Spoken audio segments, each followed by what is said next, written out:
Hi, welcome to this video. இந்த வீடியோல நம்ம என்ன பார்க்க போறோம்னா, how to write content. Content எழுதுறதுக்குரிய பேசிக் ரூல்ஸ் என்ன அப்படின்றது தான் நம்ம இந்த வீடியோல பார்க்க போறோம். கண்டென்ட் வந்து நீங்க எப்படினாலும் எழுதலாம் அப்படின்னுலாம் எழுத முடியாது. என்னன்னா, ஒரு ஸ்பெசிபிக் நீஷ் இப்ப செலக்ட் பண்ணியிருக்கீங்க. ஃபார் எக்ஸாம்பிள் வந்து பார்த்தீங்கன்னா, ஒரு வெயிட் லாஸ் அப்படின்ற நீஷ் செலக்ட் பண்ணியிருக்கீங்க அப்படின்னா, வெயிட் லாஸ்க்கு நீங்க கண்டென்ட் எழுதுனீங்கன்னா, நெறைய பேர் பார்ப்பாங்க. பட் ஆனா சேல்ஸ்ன்றத பொறுத்தளவு, கன்வர்ஷன்றத பொறுத்தளவு 0வா இருக்கும். ஸோ அதுக்கு முன்னாடியே நான் சொன்ன மாரி, கன்டென்ட் எழுதுறதுக்கு வந்து ரொம்ப முக்கியமா நீங்க செலக்ட் பண்ண வேண்டியது மைக்ரோ ஸ்பெசிபிக் நீஷ். அந்த மைக்ரோ ஸ்பெசிபிக் நீஷ எப்படி எடுக்கணும் அப்படின்றத நான் வீடியோஸ்லயே உங்களுக்கு போட்டிருக்கேன். அந்த நீஷ் ஹவுஸ் பிக்கிங் அப் நீஷ்ன்றதுலயே போட்டிருக்கேன். சரிங்களா? ஸோ ஒரு நல்ல நீஷ் ஒண்ணு எடுக்குறீங்க. அந்த நீஷுக்கு கீவேர்ட்ஸ்ல ஒரு கண்டென்ட் ரெடி பண்றீங்க. அதை எஸ்இஓ பண்றீங்க. எஸ்இஓ பண்ணீங்கனாலே டிராஃபிக் டிரைவ் ஆகுது. இமெயில் மார்க்கெட்டிங் பண்றீங்க. அப்ளிகேட் மார்க்கெட்டிங் பண்றீங்க, சம்பாதிக்கிறீங்க. ஸோ ரொம்ப ரொம்ப சிம்பிள் அஸ் தட். அதாவது ரொம்ப ரொம்ப ஈஸியானது. ஃபர்ஸ்ட் கண்டென்ட் எழுதுறதுக்கு நம்ம ஃபர்ஸ்ட் செலக்ட் பண்ண வேண்டியது என்ன? மைக்ரோ ஸ்பெசிபிக் நீஷஸ் செலக்ட் பண்ணணும். மைக்ரோ ஸ்பெசிபிக் நீஷஸ் செலக்ட் பண்ணணும். பிராட் நீஷ் செலக்ட் பண்ணவே கூடாது. அதை நான் ஏற்கனவே உங்களுக்கு நான் சொல்லியிருக்கேன். ஸோ மைக்ரோ ஸ்பெசிபிக் நீஷ் அப்படின்னா மைக்ரோ ஸ்பெசிபிக் நீஷ் எப்படி கண்டுபிடிக்கணுன்றதையும் உங்களுக்கு கீவேர்ட் ரிசர்ச் டூல்ல எப்படி பண்றது அப்படின்றத சொல்லியிருக்கேன். வேற வேற கீவேர்ட் டூல்ஸ்ல எப்படி பண்றதுன்றதையும் நான் இன் ஃபியூச்சர்ல சொல்றேன்.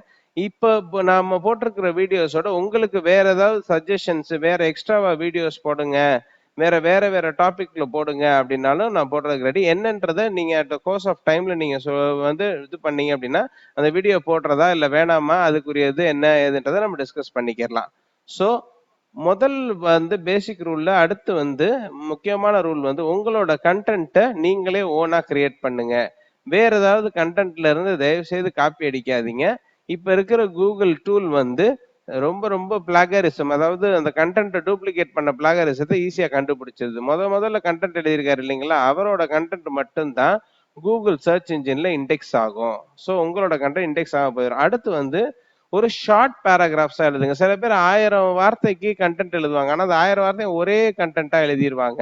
500 வார்த்தைக்கு ஒரே கண்டென்ட் அப்படி எழுதாதீங்க. ஷார்ட் பேராகிராஃப்ஸா எழுதுங்க. அவன வியூவர்ஸ் ரீட் பண்றதுக்கு ஒரு ஷார்ட் பேராகிராஃப்ஸ் இருந்தா தான் அவங்களுக்கும் ஒரு அண்டர்ஸ்டாண்டபிளா இருக்கும். ஸோ ப்ரொஃபஷனல் இமேஜஸ் போங்க. ஒரு கண்டென்ட்டை பார்க்குறோம் அப்படின்னோம்னா ஃபர்ஸ்ட் நம்ம கண்ணு போறது வந்து இமேஜஸ்க்கு தான் போகும். இது வந்து ஒரு சைக்காலஜி. ஸோ ஒரு ப்ரொஃபஷனல் இமேஜஸை வந்து நீங்க யூஸ் பண்ணுங்க. அதாவது இமேஜஸை கம்ப்ரஸ் பண்ணி யூஸ் பண்ணுங்க. அது மெமரி ஸ்பேஸ் லைட் இதுக்காக. பட் ஆனால் ஒரு ப்ரொஃபஷனல் இமேஜஸை யூஸ் பண்ணுங்க. நல்ல டீசெண்டான இமேஜஸா யூஸ் பண்ணுங்க. ஸோ அடுத்து வந்து நம்ம பார்க்க போறது என்னன்னா, இமேஜஸ்ல வந்து இம்பாக்ட் ஜாஸ்தியா இருக்கும் அப்படின்றது வந்து ஒரு சர்வே சொல்ற ரிசல்ட்.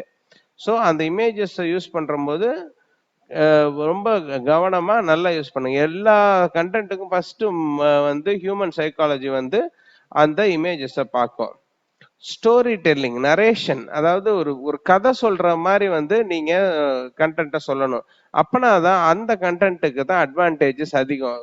ஃபுட் பிளாகிங்னாலும் சரி, அதுல இமேஜஸ் போட்டு ஸ்டோரி டெல்லிங் மாதிரி சொன்னீங்க அப்படின்னா தான் உங்களுக்கு அது ஆடட் அட்வான்டேஜ். விசிட்டர்ஸ் நிறைய வருவாங்க. விசிட்டர்ஸ் நிறைய வந்தா நீங்க கூகுள்ல ரேங்க் ஆகுறதும் ரொம்ப ரொம்ப ஈஸி ஆயிரும். ஸோ அடுத்து வந்து ஒன் டு ஒன் கான்வர்சேஷனா வச்சுக்கோங்க. ஒன் டு மெனி கான்வர்சேஷனா வச்சுக்கிறாதீங்க. ஒன் டு மெனி, ஒரு ஆளுக்கு நீங்க சொல்ற மாதிரி நீங்க நடத்துங்க. ஒன் டு ஒன் கான்வர்சேஷன்றதே இட்ஸ் அதுதான் வந்து ஆக்சுவல் சைக்காலஜி படி நீங்க வந்து இன்னும் ஒரே ஒரு ஆள்கிட்ட பேசுற மாதிரி இது பண்ணி தான் அந்த பிளாகோட கண்டென்ட் ஸ்டைலே இருக்கணும். ஆடியன்ஸுக்கு வந்து அதாவது ஒரு ஒரு ஆடியன்ஸுக்கு ஒரு ஒரு மாதிரி. இப்போ நீங்க கிட்ஸ் சம்மந்தமான பொருள்லாம் கிட்ஸு கிட்ட பேசுற மாதிரி ஒரு கான்வர்சேஷன் வச்சுக்கணும். ஸ்டாட்டிஸ்டிக்ஸ், அது உங்களோட கண்டென்ட் எழுதுறதுக்கு முன்னாடி அதுக்கு தேவையான டேட்டாஸ் எல்லாத்தையும் நீங்க கலெக்ட் பண்ணி வச்சுக்கோங்க. ஸோ ஸ்டாட்டிஸ்டிக்ஸ் கலெக்ட் பண்றது ரொம்ப ரொம்ப ரொம்ப ரொம்ப முக்கியம். ஏன்னா அந்த ஸ்டாட்டிஸ்டிக்ஸை பார்க்குற வியூவர்ஸ் கண்டிப்பா பார்ப்பாங்க.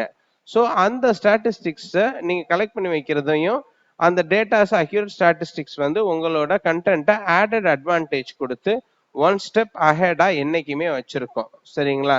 ஸோ ஸ்டாட்டிஸ்டிக்ஸல் டேட்டாஸை எப்பவுமே ஒரு கண்டென்ட்டுக்கு முன்னாடி எடுத்து வச்சிருங்க. சரிங்களா?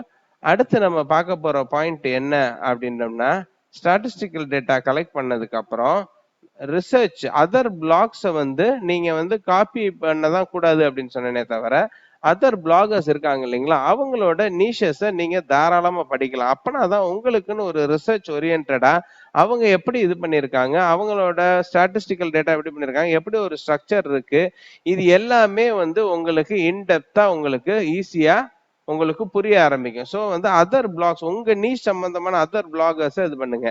ஒரு கண்டென்ட் எழுதுறதுக்கு வந்து கண்டென்ட் ஐடியாவுக்கு வந்து கீவேர்ட்ஸ் ஜென்ரேட் பண்ணி பாருங்க. உங்களுக்கு கண்டென்ட் ஐடியா எப்படி ஜென்ரேட் பண்ணணும் அப்படின்றதுக்கும் நான் ஒரு வீடியோ போட்டிருக்கேன்.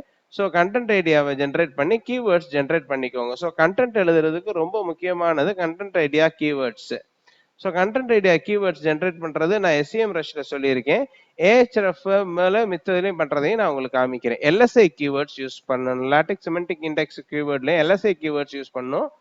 அதுக்கப்புறம் வந்து கிராமர்லி பிளாகரிசத்தையும் நீங்க கிராமர்லி அதாவது டூப்ளிகேஷனையும் நீங்க கிராமர்லியில பாத்துக்கலாம். அப்படி இல்லை அப்படின்ற பட்சத்துல பிளாகர் நாம நார்மல் ஸ்பெல்லிங் மிஸ்டேக் இதெல்லாம் வராம இருக்கிறதுக்கும் கிராமர்லியே யூஸ் பண்ணிக்கலாம். அப்புறம் கண்டிப்பா ஃபைனல் ரிமார்க்ஸ் வந்து நீங்க வந்து உங்களோட கண்டென்ட்டுக்கு கொடுத்தே ஆகணும். இப்போ for example tours and travel இதுன்னா இப்போ ஒரு ஹோட்டலை பத்தி வந்து கண்டென்ட் எழுதுறீங்க அப்படின்னா கடைசியா வந்து இந்த ஹோட்டலுக்கு நீங்க போகலாம், இந்த ஹோட்டலுக்கு போனா நல்லா இருக்கும், இல்ல இந்த ஹோட்டலுக்கு போக வேணாம், இல்ல என் வாழ்க்கையிலேயே மறக்க முடியாத அனுபவமா இந்த ஹோட்டல் இருந்துச்சு அப்படி ஃபுட் அப்படின்னா ஒரு ஃபைனல் ரிமார்க்ஸ் நீங்க கண்டிப்பா இதுல வந்து நீங்க வந்து இந்த கிளைமேட்டுக்கு இந்த ஃபுட்டை சாப்பிட்டீங்கன்னா ரொம்ப நல்லா இருக்கும் அந்த மாதிரி. ஸோ டெக்னிக்கல் அப்படின்னோம்னா ஃபைனல் ரிமார்க்ஸ் வந்து இந்த பிளகின்ஸை வந்து யூஸ் பண்றது வந்து எப்பனாலும் வந்து இந்த சுச்சுவேஷன்ல நீங்க யூஸ் பண்ணலாம் அப்படின்றது சீசனல் ரிமார்க்ஸ். ஸோ இதுதான் வந்து கண்டென்ட் மேக்கிங்கோட ஸ்டைலுங்க. இதை நீங்க கண்டிப்பா ஃபாலோ பண்ணீங்கனாலே போதும். இதுதான் basics rules for making the content and to make money. அதான் கண்டென்ட்டோட பேசிக் ரூல்ஸ்ன்றது இதுலயே அடங்கிடும். ஸோ தேங்க்ஸ் ஃபார் வாட்சிங் திஸ் வீடியோ. Bye bye.